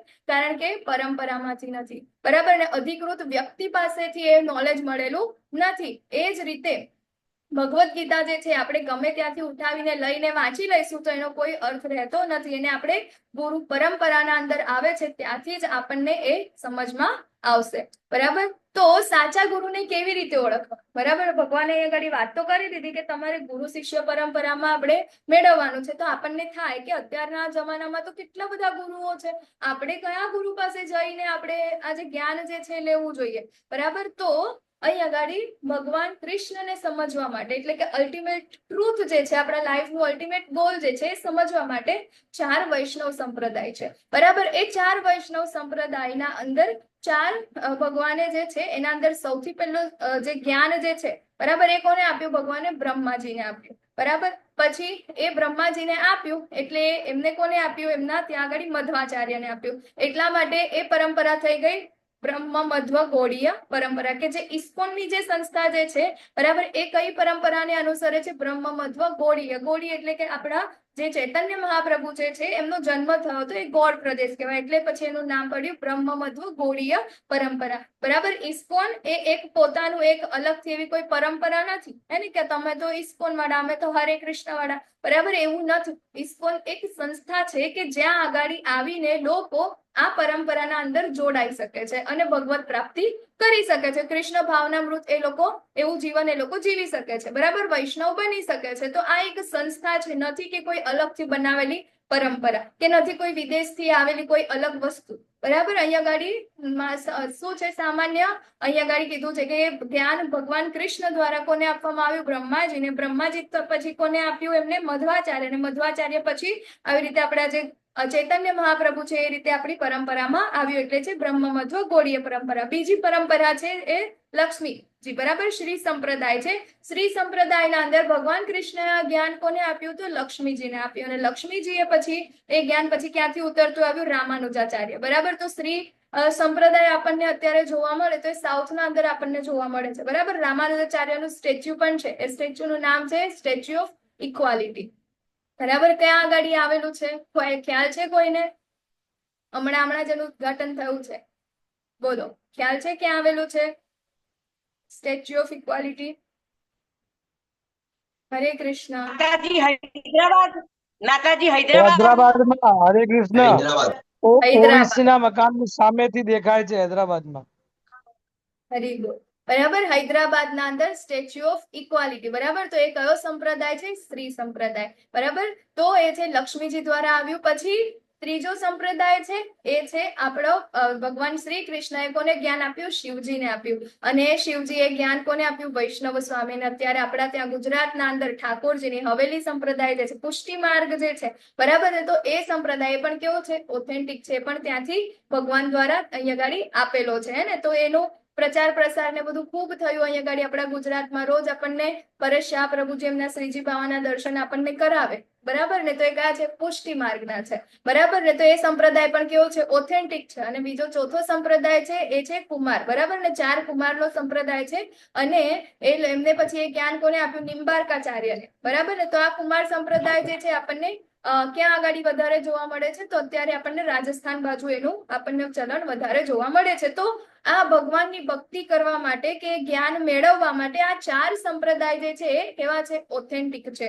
અને આ 4 સંપ્રદાયના અંડરમાં કોઈ પણ ગુરુ આવે છે એના પાસેથી આપણે જ્ઞાન મેળવી શકીએ. બરાબર, તો આપણા સમાજના અંદર, આપણા ભારતના અંદર તો ઘણા છે, આપણે જવાનું એમની પાસે. કોઈ કહેતું હશે કે હા મને ભગવદ્ ગીતા આવડે છે, આપણે એમની પાસેથી જ્ઞાન મેળવ્યું. પછી આપણે એમને પ્રશ્ન પૂછી શકીએ કે તમારા ગુરુ કોણ? તમારા ગુરુ કોણ? તમારા ગુરુ કોણ? ને પછી એ છેલ્લે છેક આ 4 સંપ્રદાયમાંથી કોઈ એક સંપ્રદાયમાં જો એ લોકો જતા હોય, બરાબર, તો એ પછી એ જ્ઞાન કેવું છે? આપણું ઓથેન્ટિક છે. એવી જ રીતે આપણું આ બ્રહ્મ મધ્વ ગૌડીય સંપ્રદાય કે જે ઇસ્કોન ફોલો કરે છે, બરાબર, એનું આખી આ ગુરુ પરંપરા છે જે તમને અહીંયા આગળ સ્ક્રીન ઉપર જોવાઈ રહી છે. બરાબર, તો પહેલા જ્ઞાન કોને? કૃષ્ણ ભગવાન દ્વારા કોને આપવામાં આવ્યું? બ્રહ્માજીને. બ્રહ્માજી દ્વારા નારદ મુનિને, પછી વ્યાસદેવજીને, પછી મધ્વાચાર્યને. બરાબર, એવી રીતે ટોટલ આખા જેટલા બી જે છે આખી પરંપરા અહીંયા આગળ આ આવે છે. બરાબર, અને 32મા નંબરે કોણ છે? શ્રીલા પ્રભુપાદ. પ્રભુપાદના ગુરુ મહારાજ કોણ છે? ભક્તિ સિદ્ધાંત સ્વામી મહારાજ. એમના ગુરુ મહારાજ છે ગોર કિશોરદાસ બાબાજી મહારાજ. એમના ગુરુ મહારાજ ભક્તિ વિનોદ ઠાકુર. પછી એમના બલદેવ જગન્નાથ દાસ બાબા. પછી એમના આગળ, બરાબર, વિશ્વનાથ ચક્રવર્તી. તો એવી રીતે આપણે જોઈએ તો આખી આ ગુરુ પરંપરા છે કે જે આપણે કીધું ને કે મોબાઈલની સાથે આપણે વાયરને કનેક્ટ કર્યો, ચાર્જ કર્યું. બરાબર ને, તો આપણે અહીંયા આગળ શું છે? આપણે આ પરંપરાના અંડરમાં આ જ્ઞાન લઈ રહ્યા છે. બરાબર, તો અત્યારે આપણે જે જગ્યાએથી જ્ઞાન લઈ રહ્યા છે, બરાબર, એ જ્ઞાન આપણને કોણ આપે છે? બોલો, કોના દ્વારા? આ જે આખો કોર્સ કોના દ્વારા ડિઝાઇન કરેલો છે? પ્રભુપાદ હતા. આ કોર્સ કોના દ્વારા ડિઝાઇન કરેલો છે? પ્રભુપાદ. નામાનિષ્ઠા પ્રભુજી. હા, બરાબર, ઇસ્કોન બેંગલુરુ થી નામનિષ્ઠ દાસ પ્રભુજી છે. એમના ગુરુ મહારાજ કોણ છે? જય પતાકા સ્વામી મહારાજ. બરાબર, અને એમના ગુરુ મહારાજ છે શ્રીલા પ્રભુપાદ. તો એવી રીતે અત્યારે આપણે જે 18 દિવસનો કોર્સ કરી રહ્યા છે એ પણ કેવું છે? અહીંયા આગળ આખું ગુરુ શિષ્ય પરંપરાના અંડરમાં આવતું આ જ્ઞાન છે. એટલા માટે આ જ્ઞાન કેવું છે? ઓથેન્ટિક છે. બરાબર, તો આપણે પણ જે આ જ્ઞાન આપણે જ્યાંથી પણ મેળવીએ, કેવી રીતે? તો આપણે જોવાના કે કોઈ ગુરુ છે તો એ ઓથેન્ટિક સંપ્રદાયથી તો બિલોંગ કરે છે કે નથી કરતા? બરાબર ને, જો એ લોકો ત્યાંથી બિલોંગ કરતા હોય તો આપણે એ જ્ઞાન ત્યાંથી મેળવવું જોઈએ. પરંતુ જો એ લોકો ક્યાંક પણ આડાઅવડા છે અથવા તો એ લોકોની આગળની ગુરુની કોઈ પરંપરા આપણને મળતી નથી, તો આપણે ત્યાંથી એ જ્ઞાન મેળવવું જોઈએ નહીં. બરાબર, તો તે જ આ પ્રાચીન યોગ પરમેશ્વર સાથેના, તો ગીતાને સમજવાની લાયકાત શું છે? બરાબર, તો ભગવાન અહીંયા આગળ એમને કહે છે કે સંબંધનું વિજ્ઞાન આજે હું તને કહી રહ્યો છું કારણ કે તું મારો ભક્ત તથા મિત્ર છે. ભક્તો હશે મી સખા જેથી. કઈ રીતે દિવ્ય જ્ઞાન આપણે ચાલો ગુરુ પાસે જઈ તો લઈએ, બરાબર, આપણે મેળવવા માટે ગુરુ પાસે જઈએ, પરંતુ એને મેળવવાની લાયકાત શું, આપણી પાસે શું એલિજિબિલિટી હોય? કોલેજના અંદર એડમિશન મેળવવા માટે આપણે 12th નું સર્ટિફિકેટ જોઈએ ને, બરાબર, તો જ આપણે કોલેજમાં એડમિશન મેળવી શકીએ. તો એવી જ રીતે અહીંયા આગળ આ ભગવદ્ ગીતાનું જે જ્ઞાન છે, દિવ્ય જ્ઞાન જે છે, એ જ્ઞાનને જાણવા માટેની લાયકાત શું છે? તો એ છે ભગવાનના ભક્ત થવાની, એટલે કે ભગવાનના મિત્ર થવાની. કેવી રીતે? શ્રદ્ધા, બરાબર, કારણ કે ભગવાન આગળ કે છે ભક્ત તથા મિત્ર છે, તેથી જ આ વિજ્ઞાન જે છે ભગવાન દિવ્ય રહસ્યને સમજી શકે છે. કોણ સમજી શકે છે? કે જે ભગવાનને પોતાના મિત્ર માને છે, જે ભગવાનને પોતાના સ્વામી માને છે, તે જ આ વ્યક્તિ આ વસ્તુ જે છે સમજી શકે છે, બરાબર. જેને ભગવાનના અંદર શ્રદ્ધા છે, જેને ભગવાનમાં શ્રદ્ધા નથી, જેને કૃષ્ણમાં, રામમાં, વિષ્ણુમાં કોઈનામાં શ્રદ્ધા નથી, એને તમે ગમે તેટલી ભગવદ્ ગીતા શીખવાડશો, એને કોઈ જ ફરક પડવાનો નથી, બરાબર. તો હવે અર્જુને કહ્યું, ભગવાને આગળ કીધું કે આ જ્ઞાન મેં સૌથી પહેલા કોને આપ્યું? તો સૂર્યદેવ વિવસ્વાનને આપ્યું. તો અર્જુનજીને હવે અહીંયા આગળ થોડોક ક્વેશ્ચન થયો. શું ડાઉટ થયો? કે સૂર્યદેવ અને વિવસ્વાન જે છે એ તો તમારા જન્મથી જ્યેષ્ઠ છે, એટલે કે તો મોટા છે, અને અર્જુન અને શ્રી કૃષ્ણ તો દ્વાપર યુગના અંદર છે ને, તો આપણે તો બંને સાથે સાથે મામા ફોઈના છોકરાઓ છે, સાથે રમતા હતા, તો હવે તમે એમનાથી મોટા ક્યાં બની ગયા, બરાબર. તો હું કેવી રીતે સમજી શકું કે આ વિજ્ઞાનની સૂચના તમે એમને આપી હતી? કઈ રીતે? આપણને બી તો પ્રશ્ન થાય ને, આપણને પણ બધાને હોય કે ભગવાન ક્યારે આવ્યા આ પૃથ્વી ઉપર? દ્વાપર યુગના અંદર, 5,500 વર્ષ પહેલા, બરાબર ને. તો અહીંયા ગાડી અર્જુનજી પણ એ જ પ્રશ્ન પૂછે છે કે ભગવાન તમે તો અહીંયા ગાડી 5.5 વર્ષ પહેલા મારી સાથે આવ્યા, તો પછી આ અહીંયા ગાડી તમે કેવી રીતે કહી શકો કે સૂર્યદેવને આપે, બરાબર. તો અહીંયા ગાડી તમારે મેં તમને જે પ્રશ્ન પૂછ્યો હતો, બરાબર, કે ભગવદ્ ગીતા આ પૃથ્વી ઉપર કેટલા સમય પહેલા આવી? આવ્યો છે કોઈનો ચેટ બોક્સમાં જવાબ આવ્યો છે? એને કેવું છે કેટલા સમય પહેલા આવી? બોલો. માતાજી 20 લાખ વર્ષ પહેલા. 20 લાખ વર્ષ પહેલા? હા. શું વાત કરો છો? ના હોય, 5.5 વર્ષ પહેલા ને? 5,000 વર્ષ. હા, 5,320. 5,320 વર્ષ પહેલા. ચાલો પછી બીજા.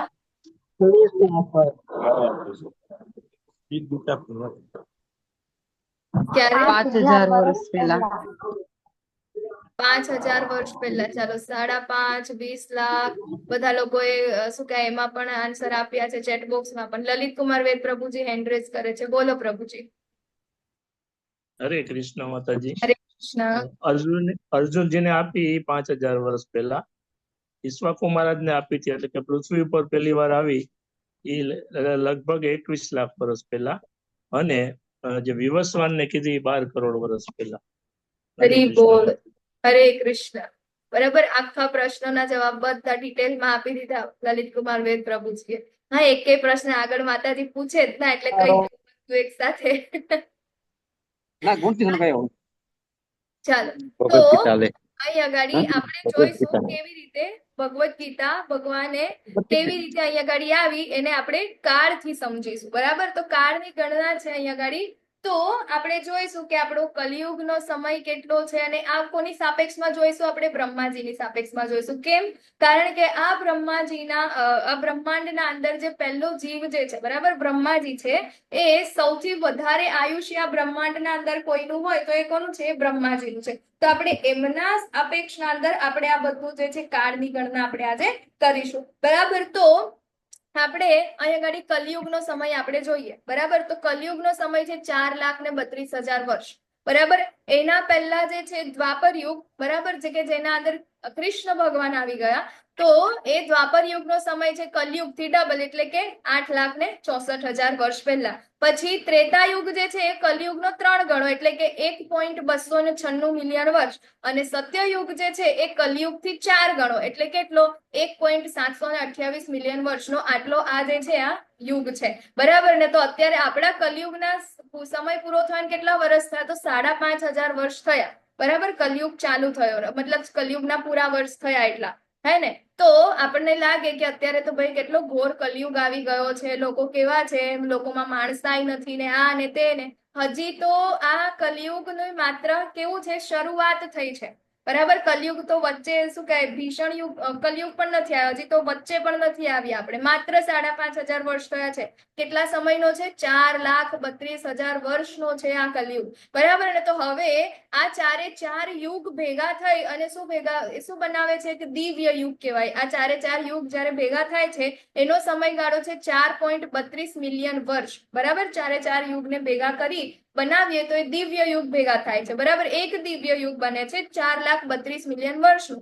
હવે આટલા આપણા કેટલા 71 દિવ્ય યુગને આપણે જયારે ભેગા કરીએ, બરાબર, ત્યારે એક મન્વંતર બને છે, એટલે કે એક મનુનું આયુષ્ય, બરાબર ને. તો એક મનુના જીવનકાળના અંદર કેટલી વખત? 71 વખત સત્યયુગ આવે, 71 વખત ત્રેતાયુગ આવે, 71 વખત દ્વાપર આવે ને 71 વખત કલયુગ આવે, બરાબર. તો એ છે આપણા આ મન્વંતર. મનુનું એક જીવન કેટલું છે? 360.72 મિલિયન વર્ષ, બરાબર. 71 દિવ્ય યુગ, હે ને. તો હવે અહીંયા ગાડી કલ્પનું આપણે જોઈએ તો બ્રહ્માજીનો એક દિવસ, તો આવા જેટલા 14 મન્વંતર જે છે, બરાબર, 14 મન્વંતર ભેગા થઈ અને એક કલ્પ બનાવે છે. એક કલ્પ એટલે શું? તો એક કલ્પ એટલે બ્રહ્માજીનો એક દિવસ. એનો સમયગાળો કેટલો? તો 4.32 બિલિયન વર્ષ, બરાબર ને. અને આ તો ખાલી દિવસ છે, એની સાથે રાત પણ એટલી સેમ, બરાબર. તો આ ખાલી બ્રહ્માજીનો એક દિવસ છે. તો બ્રહ્માજીનું આયુષ્ય કેટલું? તો બ્રહ્માજીનું આયુષ્ય જે છે, બરાબર, 3.11.4 ટ્રિલિયન વર્ષ, એટલે કે 36,000 કલ્પ ભેગા થાય આવો એક કલ્પ.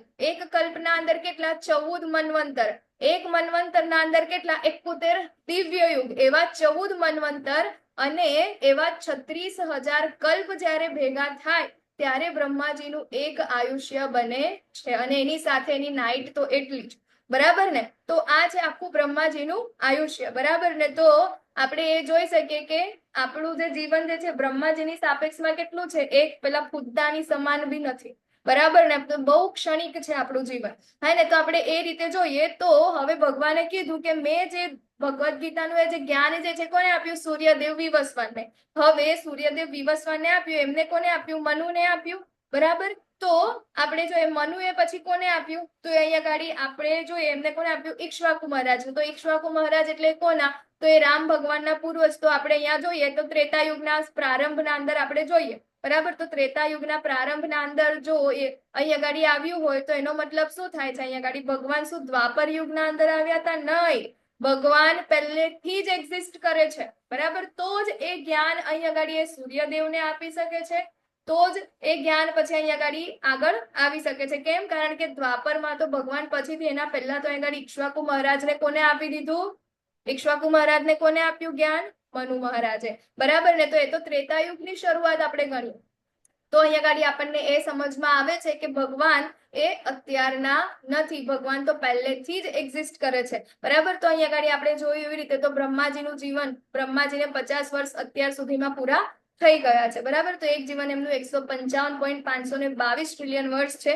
મનુનું એક જીવન છે 120.5331 મિલિયન વર્ષ, બરાબર. તો આમ સાબિત થાય કે મનુના જન્મ પહેલા ગીતા ભગવાન દ્વારા તેમના શિષ્ય સૂર્યદેવ વિવસ્વાનને બોલવામાં આવી હતી. તો આમ જોવા જઈએ તો આ બધું જ આપણે ટોટલ કરીએ, ગણતરી કરીએ, જેનું ગણિત સારું હોય લોકો ભગવદ્ ગીતા ખોલીને સારી રીતે ગણતરી કરજો, બરાબર. તો તમને અહીંયા ગાડી આ સરવાળો મળશે અને છેલ્લે તમે નિષ્કર્ષ પર આવશો કે આ પૃથ્વી ઉપર ભગવદ્ ગીતા આવ્યાને 20 લાખ વર્ષ થઈ ગયા છે, બરાબર.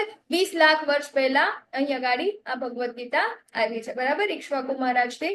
હવે આગળ ભગવાન કહે છે કે તારા અર્જુનજીએ પ્રશ્ન પૂછ્યો હતો ને કે તમે તો શું કહેવાય મારા સાથે છો, મારા સમકાલીન છો, તો પછી તમે ત્યાં આગળ સૂર્યદેવ વિવસ્વાનને કેવી રીતે કીધું? ત્યારે ભગવાન એમને જવાબ આપે છે તારા અને મારા અનેક જન્મો થઈ ચુક્યા છે, હું તે બધાને યાદ રાખી શકું છું, પરંતુ હે પરંતપ તું તેને યાદ રાખી શકતો નથી, બરાબર. તો અહીંયા ગાડી આપણને બીજી સાબિતી મળે છે ભગવાન કૃષ્ણ પૂર્ણ પુરુષોત્તમ પરમેશ્વર છે કે એમાંથી જ બધું સર્જન થાય છે અને એમાં એ જ બધાનું શું કરે છે? પાલન કરે છે અને બધાનો લય પણ એમના અંદર જ થાય છે, બરાબર. તો જ એ વ્યક્તિ આ કહી શકે. કોઈ ક્યારે એવું ડંકો વગાડીને ક્યારે કહી શકે કે એવું ક્યારેય ન હતું, બરાબર. આપણા ને તારા મારા ઘણા બધા જન્મ થઈ ચુક્યા છે, પરંતુ હું એને યાદ રાખી શકું છું, તું એને યાદ રાખી શકતો નથી.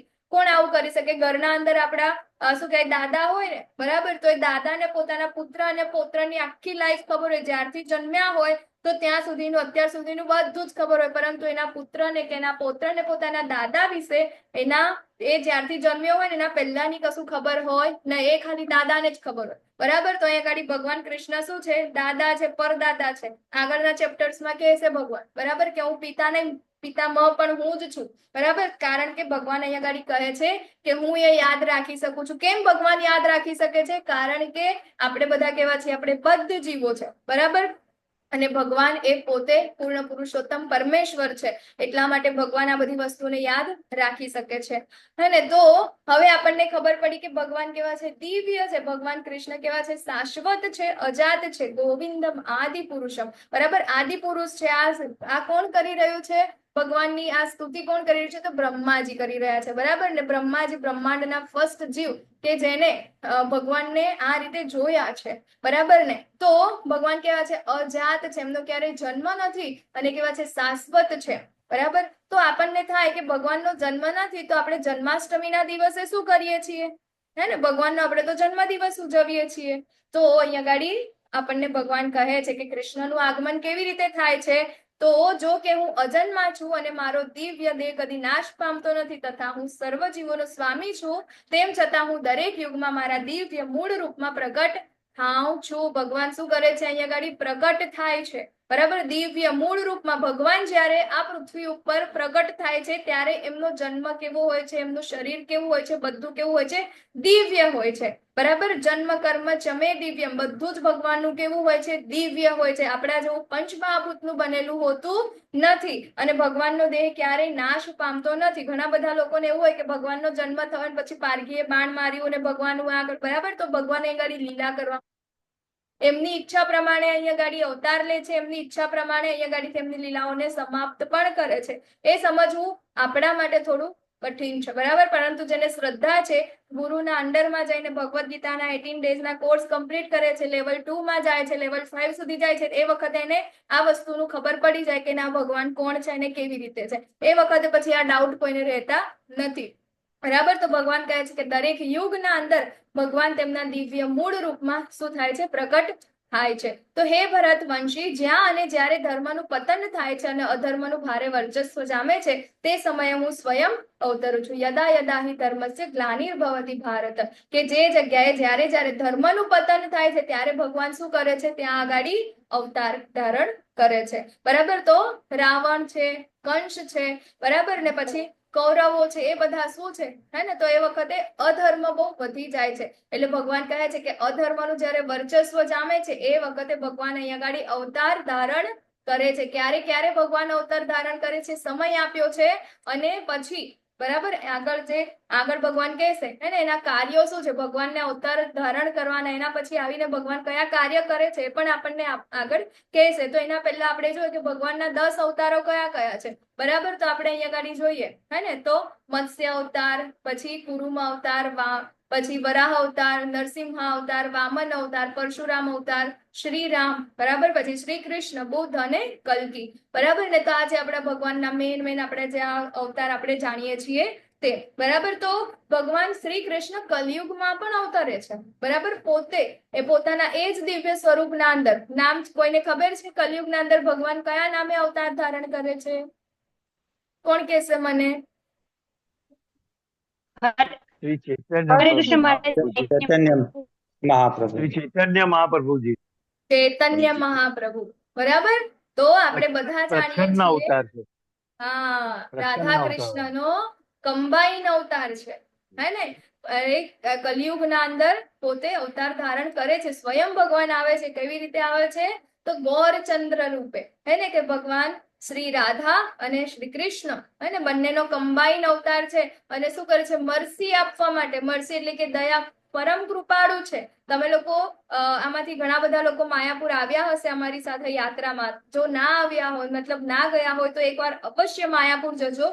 માયાપુર જઈને તમારી લાઈફ ચેન્જ ના થાય તો એ શું કહેવાય? ગેરંટી છે કે લાઈફ ચેન્જ થઈ જ જશે, બરાબર. અમારા જેવા જે આ તત્વો તમને દેખાય છે ને, માયાપુર જઈને જ ચેન્જ થયા છે, બરાબર. તો જે માયાપુર જાય છે ને અઢળક મરસી છે, પતિત પાવન કહેવાય છે, પતિત પાવન ગૌર હરિ, બરાબર. એટલે કે પતિતોનો ઉદ્ધાર કરવા માટે જગાઈ મધાઈ જેવા કેવા અસુરો જે છે એમનો પણ ઉદ્ધાર કોને કર્યો છે? ભગવાને કર્યો છે. ભગવાન બીજા શ્રી કૃષ્ણ રામ એ લોકો આવે છે ને ત્યારે શું કરે છે? રાવણને યુદ્ધના અંદર મારે છે ને. પછી કૃષ્ણ આવે છે, એ પણ શું કરે છે? એ પણ બધાને મારે છે અને પછી ધર્મનું એ કરે છે. પરંતુ ભગવાન જે ગૌર હરિ જે ચૈતન્ય મહાપ્રભુ છે એ શું કરે છે? મરસી આપે છે. એ શું કરે? તમે પાપ કરો ને તો એ તમને ભક્તિ આપે, બરાબર. એટલી કૃપા કરે તમારા ઉપર કે તમને ભક્તિ પ્રાપ્ત કરાવે, અને ભક્તિ પ્રાપ્ત કરીને તમે ભગવાનને પ્રાપ્ત કરી શકો. તો એટલા મર્સીફુલ છે, એટલા દયાળુ છે આપણા જે ચૈતન્ય મહાપ્રભુ, કે જે પોતે શ્રી રાધા અને શ્રી કૃષ્ણનો કમ્બાઈન અવતાર છે અને એ ગાડી કલયુગમાં આવીને આપણને હરે કૃષ્ણ મહામંત્ર જે છે, ભગવાનનું જે નામ જે છે હરિનામનો પ્રચાર કરવા માટે આવે છે. અને પ્રચારથી આપણે કઈ રીતે ભગવત પ્રાપ્તિ કરી શકીએ, કઈ રીતે આપણા લાઈફનો અલ્ટિમેટ ગોલ અચીવ કરી શકીએ આપણને શીખવાડે છે. તો અહીંયા ગાડી ભગવાન કહે છે કે અવતાર ભગવાન શા માટે ધારણ કરે છે? આગળ કીધું ક્યારે ક્યારે ધારણ કરે, તો જ્યારે આપણા શું કહેવાય અધર્મનું વર્ચસ્વ જામે છે ત્યારે ત્યારે ભગવાન અવતાર ધારણ કરે છે. તો હવે એના કારણો શું છે? કેમ ભગવાન અવતાર ધારણ કરે છે? તો એના 3 કારણો છે, બરાબર. પરિત્રાણાય સાધુનામ વિનાશાય ચ દુષ્કૃતામ અને ધર્મ સંસ્થાપનાર્થાય, બરાબર. 3 કારણ છે. પરિત્રાણાય સાધુ નામ એટલે કે સાધુઓ માટે, બરાબર. ભક્તોનો ઉદ્ધાર કરવા માટે, દુષ્ટોનો વિનાશ કરવા માટે અને ધર્મની પુનઃ સ્થાપના કરવા માટે દરેક યુગના અંદર ભગવાન અવતાર ધારણ કરે છે, બરાબર ને. તો અહીંયા આગળ 3 મેઇન કારણ છે કે જેના માટે ભગવાન અવતાર ધારણ કરે છે. એના અંદર સૌથી પહેલું છે સાધુ, બરાબર. એટલે કે પોતાના ભક્તોનો ઉદ્ધાર કરવા માટે, હે ને. તો આપણે જોઈએ છે એવા કેટલા બધા ભક્તો છે કે જેનો ઉદ્ધાર ભગવાને કર્યો છે. અત્યારે આપણે બધા ભગવદ ગીતા સાંભળી રહ્યા છે, બરાબર. તો આપણે પણ ભક્ત બની શકીએ ને, તો આપણો પણ ભગવાન શું કરશે? ઉદ્ધાર અવશ્ય કરશે, બરાબર ને. આપણે જોઈએ તો કંસ જે હતો, બરાબર ને, ત્યાં આગળ પણ એમના દેવકી માતા ને એ લોકો હતા. ભગવાન આગળ જે છે ને એ હું તમને થોડુંક પેલું અહીંયા ગાડી ભગવાન કેવા છે? અજન્મા છે ને. હું તમને થોડુંક એક કરેક્શન થોડું એડ કરવા માંગુ છું કે અહીંયા ગાડી જે દેવકી અને વાસુદેવ જે છે, બરાબર ને, એ ભગવાનને પહેલા પ્રાર્થના કરે છે. ભગવાન એમના જેવી રીતે આપણો જન્મ થાય છે ને એવી રીતે ભગવાનનો જન્મ થતો નથી, બરાબર. ભગવાનનો જન્મ કેવો છે? દિવ્ય છે. આપણો જન્મ થાય તો આપણે તો કેવા આવીએ, બરાબર ને. આપણે તો કેવા લોહીથી લથપથ હોય ને એવી રીતે હોય ને. પરંતુ અહીંયા ગાડી આપણને જોવાય છે ને ભગવાન તો એમના શણગાર સાથે અને એવી જ રીતે ભગવાન અહીંયા ગાડી એમને દર્શન આપે છે. તો અહીંયા ભગવાન જયારે અવતાર થાય છે એના પહેલા પણ ભગવાન ચતુર્ભુજ સ્વરૂપે એમના ભક્ત જે છે, બરાબર, દેવકી અને વાસુદેવ, એમને પહેલા દર્શન આપે છે અને એના પછી અહીંયા ગાડી અવતાર ગ્રહણ કરે છે, બરાબર. તો ભગવાન તો એવા દિવ્ય છે, હે ને. તો એમના ભક્તો જે છે એ લોકોનો એ ઉદ્ધાર કરવા માટે અહીંયા ગાડી આવે છે. તો હવે ભગવાનને જાણવાના ફાયદા શું છે? આપણે શા માટે ભગવાનને જાણવું જોઈએ? આ દિવ્ય જ્ઞાન આપણે મેળવીએ છીએ. દિવ્ય એટલે શું? ભગવાન દિવ્ય છે અને દિવ્ય જ્ઞાન એટલે કે ભગવાન વિશેનું જ્ઞાન. શા માટે આપણે ભગવાન વિશેનું જ્ઞાન મેળવવું જોઈએ, બરાબર? એના શું ફાયદા છે? તો અહીંયા ગાડી ભગવાન કહે છે કે જે મનુષ્ય મારા પ્રાકટ્ય તથા કર્મોની દિવ્ય પ્રકૃતિને જાણે છે તે આ શરીરને ત્યજ્યા પછી આ ભૌતિક શરીરમાં ફરીથી જન્મ લેતો નથી, પરંતુ મારા સનાતન ધામને પામે છે, બરાબર. તો આપણે કેટલા વર્ષોથી, કેટલા જન્મોથી આપણે આ ભૌતિક જે શું કહેવાય, આ ભૌતિક એના અંદર આપણે આવ્યા કરીએ છીએ, બરાબર. ભૌતિક જગતના અંદર કેટલા જન્મોથી આપણે કર્મ કરીએ છીએ, એનાથી બંધાઈએ છીએ, પાછા જન્મ લઈએ છીએ, કર્મ કરીએ છીએ, બંધાય છે, પાછા જન્મ લઈએ છીએ. પરંતુ આપણું ઓરિજિનલ હોમ છે ને, આપણું જે ભગવાનનું આપણું પોતાનું ઘર જે છે, આપણા પરમપિતા ભગવાન જે છે, આપણી રાહ જોઈ રહ્યા છે, ત્યાં આપણે જઈ શકતા નથી. કેમ? કારણ કે આપણે કર્મ જ એવા કરીએ છીએ, બરાબર. અહીંયા ગાડી આવીને આપણે શું કરીએ છીએ? બધું જ પોતાનું સમજી અને પોતાની ઇન્દ્રિય તૃપ્તિ માટે કાર્ય કરીએ છીએ અને આપણે બધા એ કર્મથી બંધનમાં મુકાઈ જઈએ છીએ. એટલા માટે આપણે ત્યાં જઈ શકતા નથી. તો એટલા માટે ભગવાન અહીંયા ગાડી આવે છે. ભગવાનને જાણીશું, ભગવાનની લીલાઓ આપણે જ્યારે જાણીશું ત્યારે શું થશે? આપણે આ દિવ્ય પ્રકૃતિને જ્યારે ભગવાનને જાણીશું ત્યારે આ ભૌતિક જગતમાં ફરીથી આપણે જન્મ લેતા નથી. કેમ? કારણ કે આપણને ત્યાંની યાદ આવશે, બરાબર. આપણે કોઈક ફોરેન ગયું હોય, બરાબર. ફોર એક્ઝામ્પલ આપણે લઈએ તો કોઈક ફોરેન ગયું હોય અને ત્યાં આગળથી હવે પાછો એના ઘરે ઇન્ડિયા નથી આવ્યો, પરંતુ ઇન્ડિયાથી કોઈક વ્યક્તિ એના ઘરે એના ગામનું કોઈક ગયું છે, બરાબર. અને ત્યાં આગળ જઈ અને કહે છે કે જો ને આપણા ઘરે તો આવું છે, તેવું છે, ત્યાંની બધી જ વાતો કરે છે. ત્યાં આગળ તો કેવી યાદ આવે? પછી આપણને તરત જ ભલે ને એના શું કહેવાય 50 વર્ષ થયા હોય તો એમ છતાં આપણને બાળપણ આપણે જ્યાં ગુજાર્યું હોય ને આપણને આપણું ઘર યાદ આવે કે ના મારું ઘર આવું છે તેવું છે, તો આપણને એ ઘર જવાની આપણને ઈચ્છા થાય, બરાબર ને? તો એટલા માટે ભગવાન અહીંયા ગાડી શું કરે છે? પ્રગટ થાય છે, બરાબર, અવતાર ધારણ કરે છે, અને એનાથી આપણે શું કરીએ છીએ? આપણે પોતે આપણા પોતાના ઓરિજિનલ ઘરે જવાની આપણે ઈચ્છા વ્યક્ત કરીએ, એના માટે ભગવાન અહીંયા ગાડી શું કરે છે? એમના જેટલા પણ પ્રાગટ્ય છે એ બધા અહીંયા ગાડી રજૂ કરે છે. એટલા માટે ભગવાન કહે છે કે એમનું પ્રાગટ્ય અને એમના દિવ્ય કર્મ ને બધાને જાણવાથી આપણે શું થઈએ છીએ? આ ભૌતિક જગતમાં ફરીથી જન્મ લેતા નથી. કેમ?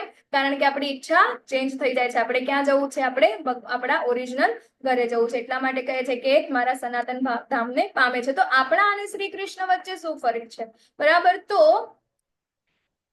આગળ આપણે જોઈએ તો ભગવાન કેવા છે? દિવ્ય છે, અને આપણે કેવા છે? પંચમહાભૂતના બનેલા છે, બરાબર. તો કૃષ્ણનું સ્વરૂપ કેવું છે? આધ્યાત્મિક છે, અને આપણું સ્વરૂપ કેવું છે? કામ ચલાવ છે. આપણે માયા દ્વારા નિયંત્રિત છે, અને ભગવાન કેવા છે? માયાના નિયંત્રક છે. તો કૃષ્ણ એ તેમનું સ્વરૂપ કેવું છે? કાયમી છે. એવું નથી, આપણું તો કેવું છે? અમુક એજ થશે એના પછી આપણું આ શરીર જે છે ક્ષીણ થઈ જશે, એમાંથી આત્મા બહાર નીકળી જશે. તો આ જે સ્વરૂપ આપણું જે છે કેવું છે? કામ ચલાવ છે, બરાબર, માત્ર કર્મ કરવા માટે છે. પરંતુ ભગવાનનું કેવું છે? કાયમી છે, એઝ ઇટ ઇઝ છે, જેવું છે એવું જ છે. પછી ભગવાનનું શરીર કેવું છે? આધ્યાત્મિક છે, અને આપણું કેવું છે? ભૌતિક છે, પંચમહાભૂતનું બનેલું છે. અને ભગવાનનું કેવું છે?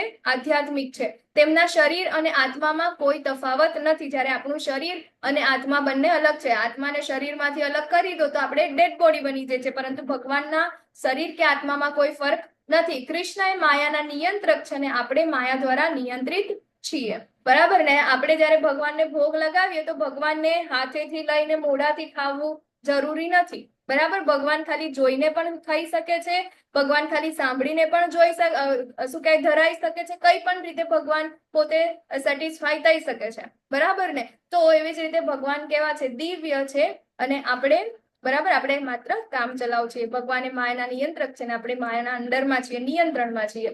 તો ભગવાન કહે છે કે કૃષ્ણને જાણવાના ફાયદામાં આપણે જયારે ભગવાનની આ દિવ્ય લીલાઓ વિશે જાણીશું ત્યારે શું થશે? આપણે આશક્તિ, ભય તથા ક્રોધથી મુક્ત થઈને ભગવાનના અંદર સંપૂર્ણ લીન થઈને શું થશે? આપણે પવિત્ર થઈશું અને ભગવાનના દિવ્ય પ્રેમને પામીશું. તો અત્યારે આપણને શું છે? આશક્તિ છે ને. આપણે શા માટે ફરીથી ને ફરીથી આ ભૌતિક જગતના અંદર આવીએ છીએ? તો આપણને કંઈક ને કંઈક વસ્તુથી આશક્તિ છે. આશક્તિ એટલે કે આ મારું ઘર છે, આ મારા બાળકો છે, મારો સમાજ છે, બરાબર, આ જેટલા બધા વ્યક્તિઓ છે મારા છે, પછી મારી જોબ છે, મારું છે, મારું મારું મારું મારું, બધી જ વસ્તુથી આપણને આશક્તિ છે, બરાબર. તો એ આશક્તિથી શું આવે છે? ભય અને ક્રોધ, બરાબર ને? તો આશક્તિના કારણે જ આપણે આગળ જોયું ને કે આપણને ડર પણ શેના કારણે લાગે છે? મારા ઘરવાળું કોઈક ને કશું થઈ જશે તો. કેમ એવું લાગે છે? કારણ કે આપણને એનાથી આશક્તિ છે, એટલે આપણને શું થાય છે? ડર લાગે છે. અને ક્રોધ પણ એટલા માટે જ આપણને આવે છે. તો જે વ્યક્તિ આશક્તિ, ભય અને ક્રોધથી મુક્ત થાય છે ક્યારે? જ્યારે આપણે કૃષ્ણને જાણીએ છીએ, બરાબર. જ્યારે કૃષ્ણને જાણીએ છીએ ત્યારે એ ખબર પડી જાય છે કે આપણે તો કશું જ નથી, આ બધી જ વસ્તુ કૃષ્ણની છે. જે કંઈ પણ કરી રહ્યા છે કૃષ્ણના દ્વારા થઈ રહ્યું છે, બરાબર. તો જે મારું મારું હું કરી રહ્યું છે, મારું કશું છે જ નથી, એ બધું તો કેવું છે? ભગવાનનું છે. તો એટલા માટે આપણું આસક્તિ, ભય અને ક્રોધથી આપણે મુક્ત થઈશું, બરાબર. એ મુક્ત થઈશું એટલે ભગવાનનો શરણાગત થઈશું, અને પછી શું થશે? આપણે ભગવાનના દિવ્ય પ્રેમને પામીશું, બરાબર. તો ભગવાનના દિવ્ય જ્ઞાનને પ્રાપ્ત કરવાથી આ ફાયદો થાય છે કે આપણે ભગવાનના દિવ્ય પ્રેમને પ્રાપ્ત કરીએ છીએ, કે જે આપણા અલ્ટિમેટ ગોલ છે, બરાબર. આપણા લાઈફનો અલ્ટિમેટ ગોલ શું છે? તો ભગવાનનો પ્રેમ પ્રાપ્ત કરવાનો છે, બરાબર. નહીં કે આપણે બધું આમાં તે બધું આપણે લઈ લેવું, બરાબર ને? મતલબ લાઈફના અંદર સક્સેસ મળે છે ભૌતિક જગતના અંદર, એ તો કેવું બાય પ્રોડક્ટ છે, હે ને? તો કૃષ્ણ કેવી રીતે વળતર આપે છે? તો અહીંયા ગાડી ભગવાન કહે છે કે જે રીતે મને જે ભજે છે તે રીતે હું તેને મારું વળતર આપું છું, બરાબર. જેવી રીતે શરણાગત થાય છે તે જ રીતે આપણને ભગવાન એનું વળતર આપે છે, બરાબર. ઘણા બધા લોકો ભગવાનને ઘણા બધાના ત્યાં હશે ને નાના ગોપાલજી હશે, બરાબર, લડ્ડુ ગોપાલ હશે, તો એ પોતાનો કાનુડો પોતાના દીકરા તરીકે, બરાબર, વાત્સલ્ય ભાવમાં એ કરે છે. ભગવાન એમને રેસિપ્રોકેટ પણ કેવી રીતે કરે છે? કે જાણે હા હું એમનો બાળક છું, એવી જ રીતે રેસિપ્રોકેટ કરે છે. ઘણા બધા લોકો ભગવાનને પોતાના પ્રિયતમ માને છે, બરાબર. તો ભગવાન એને એ રીતે જ રેસિપ્રોકેટ કરે છે, બરાબર. જેને ભગવાનના અંદર શ્રદ્ધા નથી એ પછી ભગવાન એની સામે કોઈ દિવસ પ્રગટ થતા પણ નથી, બરાબર. આગળ આવશે, હે ને? તો જોઈએ કે ભગવાન કહે છે કે જે લોકો મને જે રીતે ભજે છે તે રીતે હું તેને તેનું વળતર આપું છું. તો હવે ભક્તિ યોગના આપણે જે 9 તબક્કા છે, બરાબર. ભગવાનને શરણાગત થવું, ભગવાનને જાણવું, એનો મતલબ શું? એટલે કે ભક્તિ કરવી, બરાબર. એ બહુ ઇમ્પોર્ટન્ટ છે. તો ભક્તિ યોગના 9 તબક્કા છે. ભક્તિ રસામૃત સિંધુના અંદર આપેલું છે: શ્રદ્ધા, સાધુ સંગ, ભજન ક્રિયા, અનર્થ નિવૃત્તિ, નિષ્ઠા, રુચિ, આસક્તિ, ભાવ અને પ્રેમ, બરાબર. આ ડિટેલના અંદર આપણે આગળ લઈશું, બરાબર છે, લેવલ 2 ના અંદર, બરાબર. સૌથી પહેલું છે શ્રદ્ધા. શ્રદ્ધાના માટે શ્રદ્ધા હોય તો જ તમે લોકો આ ક્લાસના અંદર જોઈન થયા ને, બરાબર. શ્રદ્ધા જ ના હોત તો આપણે આ ક્લાસના અંદર ક્યારેય જોઈન થઈ શકતા નહીં. અને એની સાથે 1 કલાક સુધી બેસી રહેવું, ભગવાન વિશે સાંભળવું, બરાબર. એ શું છે? શ્રદ્ધા છે. એટલા માટે આપણે અહીંયા ગાડી આવ્યા. પછી શું છે? સાધુ સંગ. રોજ સાંજે 8 વાગે હે ને બધાની સાથે બેસીને આપણે ભગવાનની વાતો કરીએ, હે ને. ભગવાન એ શું છે? સત્સંગ છે, ભગવાન સાધુઓનો સંગ છે. પછી ભજન ક્રિયા, ભગવાન વિશેનું બધી શું કહે, ભગવાનની સેવા માટેનું આપણું પ્રદર્શન કરે છે. તો એ બધું છે. સ્ટેપ બાય સ્ટેપ આપણે આગળ જઈશું તો અલ્ટિમેટ આપણો ગોલ શું છે? ભગવાનનો પ્રેમ પ્રાપ્ત કરવો. કારણ કે આપણા જીવનું માત્ર ને માત્ર એક જ કાર્ય છે, અને એ છે ભગવાનની સેવા કરવી, ભગવાનનો પ્રેમ પ્રાપ્ત કરવો. એટલા માટે આપણે જોઈએ છીએ કે અત્યારના આપણું જે આ જીવન છે એના અંદર આપણે ભલે ને કોઈ છે ને બહુ જ બધા જેને કહેવાય ને કે બહુ રૂપિયા પ્રાપ્ત કરવાની ઈચ્છા હોય, બહુ મહેનત કરતા હોય, વર્લ્ડનો ટોપમાં ટોપ ધનિષ્ઠ વ્યક્તિ પણ કેમ ના હોય, પરંતુ એને પણ કંઈક ને કંઈક એને તો એક ખોટ લાગે છે. કેમ લાગે છે? કારણ કે એની આત્મા, એનું ઓરિજિનલ સ્વરૂપ શું છે? એનું ઓરિજિનલ સ્વરૂપ છે પ્રેમ પ્રાપ્ત કરવું, બરાબર. આપણે કેમ આજુબાજુના આપણા જેટલા લોકો છે એનાથી આપણે આસક્ત કેમ થઈએ છીએ? કેમ આપણે લોકો પાસેથી એટલી અટેચમેન્ટ છે? કેમ આપણે એ લોકો પાસેથી એટલી ઈચ્છાઓ રાખીએ છીએ? કેમ? કારણ કે આપણને આપણું જે ઓરિજિનલ સ્વભાવ જે છે પ્રેમ કરવાનો, બરાબર. તો એ પ્રેમ આપણે કોને કરવાનો છે? ભગવાનને પ્રેમ કરવાનો છે, ભગવાનનો પ્રેમ પ્રાપ્ત કરવાનો છે. એટલા માટે આપણે અહીંથી ને ત્યાંથી આપણે બધા વ્યક્તિઓને, કોઈ વસ્તુઓને, અમુક લોકો પ્રાણીઓને ક્યાંક ને ક્યાંક આપણે પ્રેમની શોધ કરવા માટે જઈએ છીએ. પરંતુ એ પ્રેમ શોધવાનું જેનો સ્વરૂપ જે છે આપણા જીવનો, બરાબર, એ સેવા કરવાનું જે સ્વરૂપ જે છે એ કોના માટે છે? ભગવાન માટે છે. ભગવાન માટે ત્યાં નથી પહોંચી શકતો, એટલા માટે એ ભટક્યા કરે છે, અને એટલા માટે એને અલ્ટિમેટલી શું છે? દુઃખ અને દુઃખ મળ્યા કરે છે. અને આપણે સુખની શોધના અંદર, બરાબર, હંમેશા શું કરીએ છીએ આ ભૌતિક જગતના અંદર? કે આ રીતે મને સુખ મળી જશે, વધારે રૂપિયા કમાઈ લઈશ તો સુખ મળી જશે, આ કામ કરી લઈશ તો સુખ મળી જશે, બરાબર. કે પછી માલદીવ જતા રહીશું તો મને સુખની પ્રાપ્તિ થશે, હે ને. તો એ બધી વસ્તુમાં આપણે સુખની શોધ કરીએ છીએ, પરંતુ એ બધું કેવું છે? ત્યાં આગળ વ્યર્થ છે. તો ભક્તિ યોગ છે, અને આપણે કઈ રીતે ગ્રહણ કરી શકીએ? તો શ્રવણમ આપણે રોજ કરીએ છીએ, સાંભળીએ છીએ, કીર્તનમ, બરાબર, સ્મરણમ, પાદ સેવનમ, અર્ચનમ, વંદનમ, દાસ્યમ, સાખ્યમ અને આત્મ નિવેદનમ. આપણે જોઈએ એ રીતે. તો હવે ભગવાન આગળ કહે છે કે આપણે આ ભૌતિક જગતના અંદર શું કરીએ છીએ? તો આપણે સુખની ઈચ્છા રાખીએ છીએ, બરાબર. તો સુખની ઈચ્છા એટલે શું? તો આપણને શું જોવાય? સૌથી વધારે સુખ એટલું કે મારું સૌથી વધારે ધનિષ્ઠ બની જાઉં, લક્ઝરિયસ લાઈફ જીવું, બરાબર. વધારે મારી પાસે વધારે સોનું હોય, બાજુવાળાના ઘરે 10 તોલા સોનું છે તો મારા ઘરે 20 તોલા સોનું તો હોવું જ જોઈએ. સામેવાળા શું કહેવાય, મારા ફોઈના ઘરે એ લોકોએ પોતાની છોકરી પરણાવી તો એ લોકોએ તો કેટલા, મતલબ કે 50 લાખનો ખર્ચો કર્યો, તો મારા ત્યાં તો જામો પડવો જોઈએ, બરાબર. આપણે તો 1 કરોડના લગ્ન કરીશું, હે ને. તો આ શું છે? આપણે કઈ રીતે આપણે આ ભૌતિક દ્રષ્ટિકોણ આપણે સેટ કરી દીધા છે કે આ વસ્તુમાંથી મને સુખ પ્રાપ્ત થશે, બરાબર. એટલા માટે લોકો શું કરે છે? દેવી દેવતાઓ પાસે જાય છે. દેવી દેવતાઓ પાસે કેમ જાય છે? તો સકામ કર્મોની સિદ્ધિ ઈચ્છે છે, બરાબર. સકામ કર્મ એટલે શું? કે ભૌતિક પ્લેટફોર્મ ઉપર સુખ મેળવવાની પોતાની ઈચ્છા, બરાબર ને. તો તે લોકો શું થાય છે? દેવી દેવતાઓ પાસે જાય છે, અને દેવી દેવતાઓ આ બધી વસ્તુ પૂરું પણ કરે છે. સકામ કર્મ ગઈકાલે આપણે કીધું ને, કંઈક મેળવવાની ઈચ્છા છે, દેવી દેવતાઓ પાસે જાય છે અને મેળવે છે. આપણે શું કરીએ છીએ? લક્ષ્મી માતાજીની પૂજા કરીએ છીએ. શેના માટે પૂજા કરીએ? એમાં પાછા વોટ્સઅપમાં મેસેજીસ પણ આવે. શેના માટે? કે ભાઈ તમારા ઘરે કોના દરોડા ના પડે, એટલી લક્ષ્મી આવે. કરીએ છીએ ને એવા બધા મેસેજ, બરાબર ને. ઇન્કમ ટેક્સ ઇન્કમ ટેક્સ, બરાબર ને, ઇન્કમ ટેક્સ ના દરોડા ના પડે ને એવી રીતે લક્ષ્મીજી તમારા ઉપર શું કહે રીઝી જાય, બરાબર, એટલા પ્રસન્ન થાય એવી શુભકામનાઓ ધનતેરસની, હે ને, આપણે એવી બધી પ્રાર્થનાઓ કરીએ. તો આપણે કંઈક ને કંઈક દેવી દેવતાઓની જે પૂજા કરીએ છીએ ને એના અંદર આપણને કંઈક ને કંઈક ઈચ્છા છે, સકામ કર્મના અંદર આપણે સિદ્ધિ ઈચ્છીએ છીએ કે ભૌતિક પ્લેટફોર્મ ઉપર આપણને સુખ મેળવવાની ઈચ્છા છે, એટલા માટે આપણે દેવી દેવતાઓ પાસે જઈએ છીએ અને દેવી દેવતાઓ આપણને આપી પણ દે છે. કેમ? કારણ કે દેવી દેવતાઓ જે છે એ શું છે? ભગવાનના અંશો છે. ઘણા બધા લોકો બહુ મોટી ભૂલ કરે છે કે જેટલા દેવી દેવતાઓ છે ને એ ભગવાન, બધા એવું કે બધા ભગવાન એક જ છે. નહીં, બધા ભગવાન એક નથી, એવું ભગવદ્ ગીતામાં કીધું છે, બરાબર, આ મારા શબ્દ નથી, ભગવદ્ ગીતામાં કીધું છે કે દેવી દેવતાઓ જેટલા પણ છે બધા શું છે?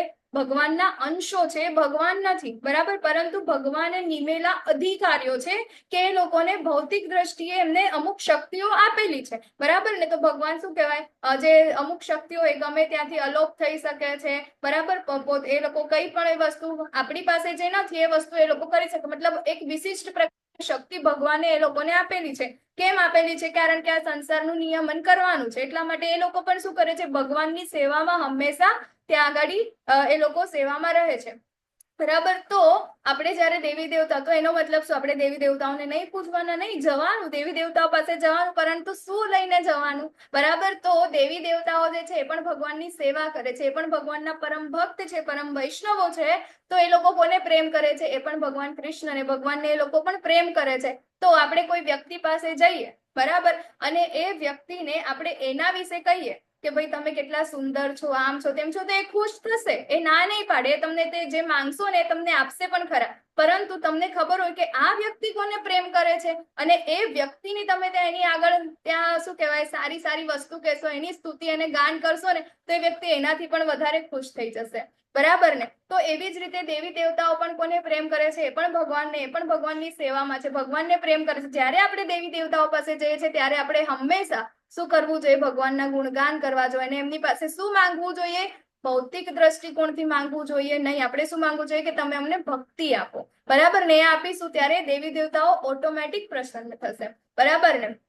તો અહીંયા ગાડી છે કે આપણે દેવી દેવતાઓ પાસે સકામ કર્મમાં સિદ્ધિ ઈચ્છીએ છીએ, એટલા માટે જાય છે. તો ભગવાન અહીંયા ગાડી આગળ કહે છે કે ભૌતિક ગુણોના ત્રણ, પ્રકૃતિના 3 ગુણો છે અને તેમની સાથે સંકળાયેલા કર્મ અનુસાર 3 વર્ણાશ્રમ જે છે 4, બરાબર, એની રચના અહીંયા ગાડી ભગવાને કરી છે. કારણ કે ભગવાન જ શું છે? આ જીવનો સ્રષ્ટા ભગવાન છે. ભગવાનમાંથી બધું સર્જન થાય છે, ભગવાન એનું પાલન કરે છે અને વિનાશ પણ ભગવાનના અંદર થાય છે. એટલા માટે 4 વર્ણોની રચના જે છે ભગવાને અહીંયા ગાડી કરી છે.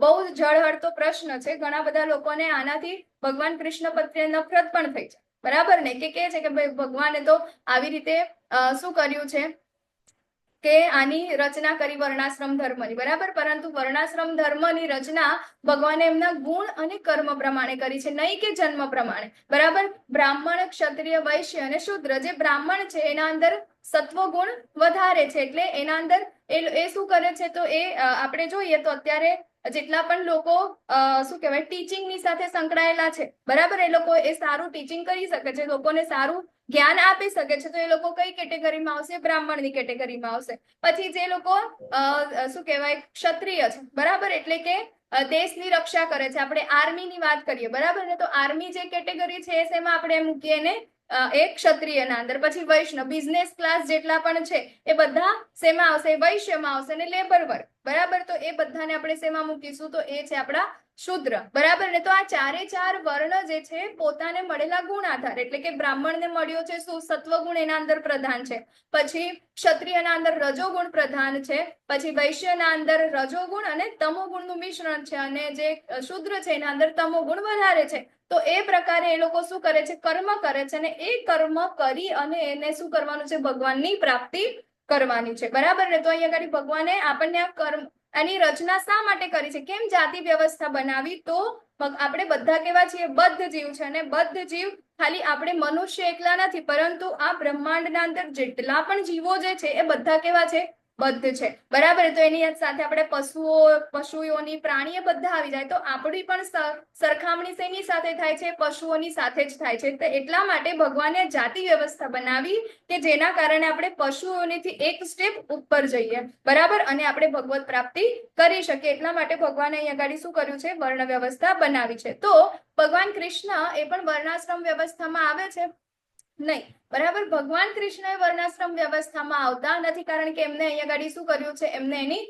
રચના કરી છે. જેમ કે કોઈ શું કહેવાય, એક કંપનીનો જે શું કહેવાય મેઇન હેડ હોય, બરાબર ને, એ હેડ હોય તો એ બધી જગ્યાએ પોતાના એમ્પ્લોયીને રાખે છે, બરાબર. તો એમ્પ્લોયી જે કાંઈ પણ કામ કરે છે, બરાબર, તો એ પોતાની રીતે કરે છે, એ કર્મ, તો એનો જવાબદાર કોણ છે, એક એમ્પ્લોયી પોતે છે, નહીં કે કંપનીનો હેડ, બરાબર. કંપનીનો હેડ તો શું કરે છે, બધી એ કર્મ કરવા માટે એને બધી જ વસ્તુઓને પૂરી પાડે છે. તો ભગવાન અહીંયા ગાડી શું કરે છે, આપણને જે કાંઈ પણ કર્મ કરવાના છે એ પ્રમાણેની બધી વ્યવસ્થા ભગવાન આપણને અહીંયા ગાડી પૂરી પાડે છે, બરાબર. પરંતુ એના અંદર આપણે જે કર્મ કરીએ છીએ એ કર્મ માટે તો આપણે પોતે જ જવાબદાર છે, ભગવાન અહીંયા ગાડી જવાબદાર નથી.